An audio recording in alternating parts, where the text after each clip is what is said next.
Iihaw ng talong para sa ating torta.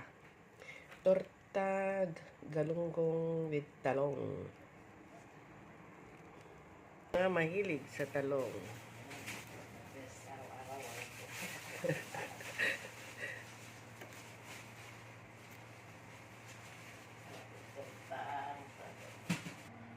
So, ito na yung talong na inihaw para lamigin natin. Tapos, babalatan natin. So, isit aside muna natin. Go there, baby!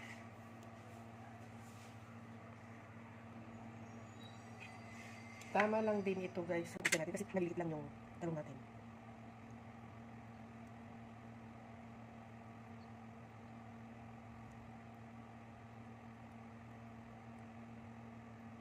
Yan. So, mabilis lang alisin ang tinik. Para safe tayo din naman. Okay, yan o. Ang tinik dito o.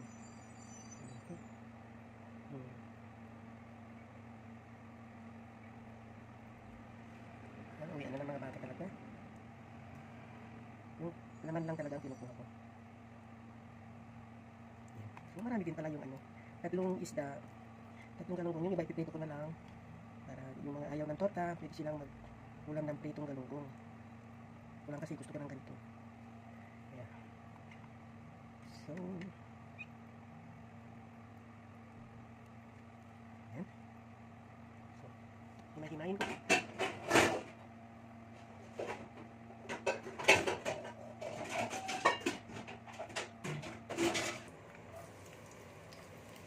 So, yan guys, ang bawang. Nakikita natin. Pakita ko sa iyo kung paano.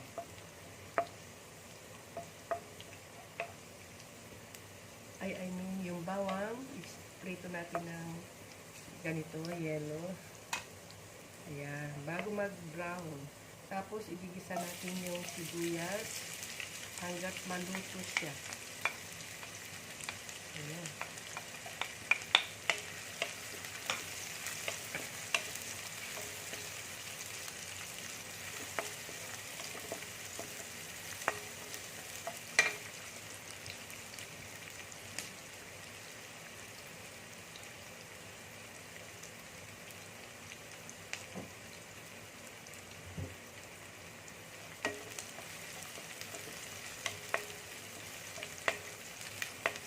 Ayan guys, yung sibuyas natin ay naging translucent na siya.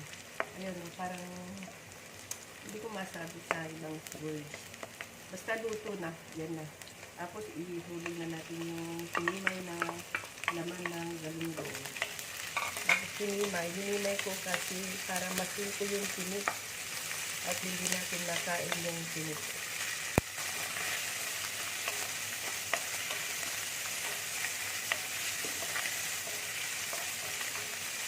Tapos ilagay natin yung sili.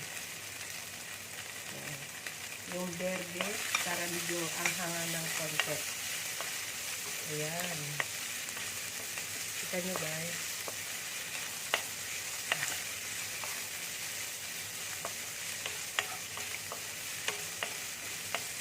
Tikman natin yung lasa ng isda, kung tama ng alat niya.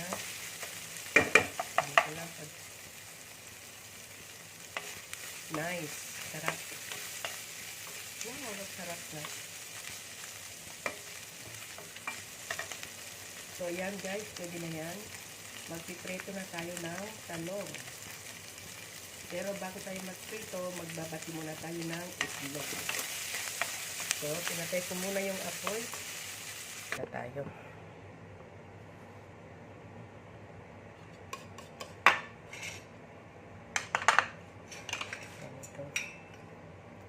So, ganyanin muna natin yung talong. I-flatten natin. Tapos, lagyan natin ng isda.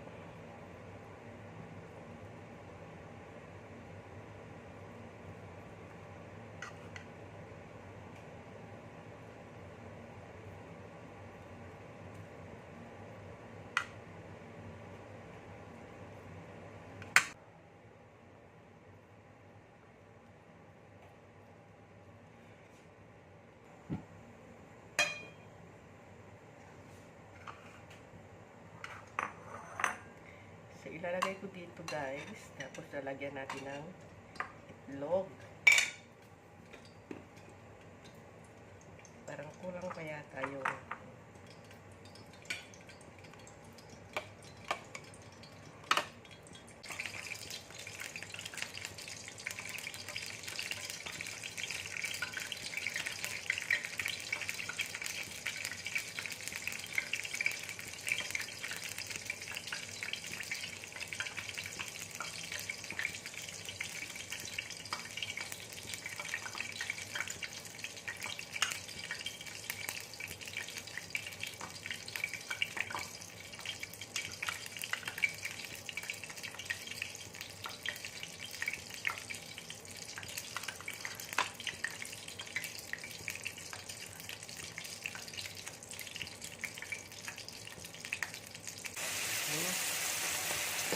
hinaan natin ang apoy kasi medyo para malakas yata.